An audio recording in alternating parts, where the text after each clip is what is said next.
अगर आपके पास एक कार है या बाइक है या दोनों है, तो आप पेट्रोल, डीजल या सीएनजी तो भरवाते ही होंगे, तो आपके साथ ये स्कैम ज़रूर हो सकता है। तो ये स्कैम मेरे दोस्त के साथ हुआ, एंड उसे तो समझ में भी नहीं आया कि उसके साथ ये स्कैम हुआ है। तो वाइल वी वर डिस्कसिंग, जब उसने मुझे ये बात बताई, तो तब तक मैंने उसे बताया कि यार एक स्कैम तो ऐसा चल रहा है शॉर्ट फिलिंग का, तेरे साथ शायद वही हुआ होगा।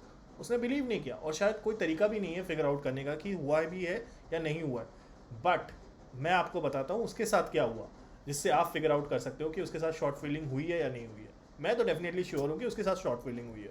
Let me explain. तो मेरा दोस्त पेट्रोल पंप पहुँचता है और बोलता है भैया 1000 रुपये का पेट्रोल भर दो। उतने में भैया बोलते हैं ठीक है भर देंगे, और थोड़ी ही देर में वापस आके बोलते हैं 200 रुपये का पेट्रोल मैंने भर दिया। उतने में मेरा दोस्त बोलता है कि भैया आप सुनते नहीं हो क्या, मैंने आपको 1000 रुपये बोला था, 200 रुपये तो नहीं बोला था। तो उतने में फिर भैया बोलते हैं कि ठीक है अभी तो 200 का भर दिया है, अब मैं और 800 रुपये का भर देता हूँ, तो मैं मीटर को रीसेट कर रहा हूँ ज़ीरो पे, और उसके बाद वापस से 800 रुपये भर दूंगा, तो पहले के 200 और अभी के 800 हो गए 1000 रुपये। तो मेरा दोस्त बोला ठीक है। उतने में ही एक और आदमी आ जाता है सामने से और बोलता है आपको क्रेडिट कार्ड चाहिए क्या। और मेरा अनजान बेवकूफ़ निकम्मा निठल्ला दोस्त जो है ना, वो डिस्ट्रैक्ट भी हो जाता है। और फिर उसके बाद वहाँ पे भैया बोलते हैं हो गया आपका, ये देखिए 800 रुपये का तो भर दिया मैंने उतने में। अब उसे स्ट्राइक नहीं हुआ, उसे समझ में नहीं आया कि भैया ने तो रीसेट ही नहीं किया मीटर को, और मीटर को रीसेट नहीं किया तो उसने वही 200 रुपये से 800 रुपये पे लेके गया। इसका मतलब 600 रुपये की पेट्रोल भरी, और पहले भरी थी 200 की, राइट। तो टोटल ऑफ 800 रुपीज़ का ही पेट्रोल भरा गया और 200 रुपये की शॉर्ट फिलिंग की गई।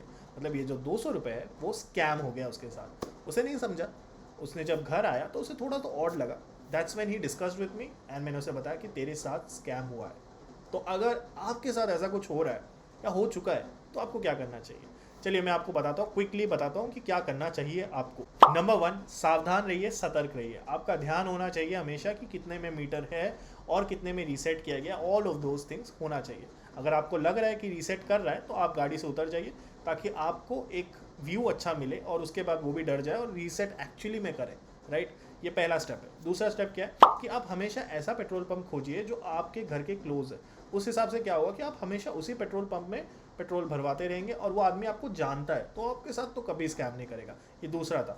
नंबर 3, अगर आपको लगे कि शॉर्ट फीलिंग वाला स्कैम आपके साथ हो रहा है तो तुरंत पेट्रोल पंप के मैनेजर या सुपरवाइजर को रीच आउट करिए, उन्हें बताइए कि आपके साथ ये स्कैम हो चुका है। Number 4, legal metrology act 2009 governs the measurement and standards of weights and measures in India। साथ ही साथ इंश्योर करता है कि fair trade practices and consumer protection हो। अगर शॉर्ट फीलिंग को प्रूव कर दिया गया तो पेट्रोल पंप का लाइसेंस भी जा सकता है, बहुत बड़ी पेनल्टी भी लग सकती है उनके ऊपर, तो ये सब चीज़ें भी हो सकती है। नंबर 5, आप ऐसे इंसिडेंट्स को कंप्लेन कर सकते हो। You can contact department of consumer affairs और national consumer helpline NCH, which is toll free.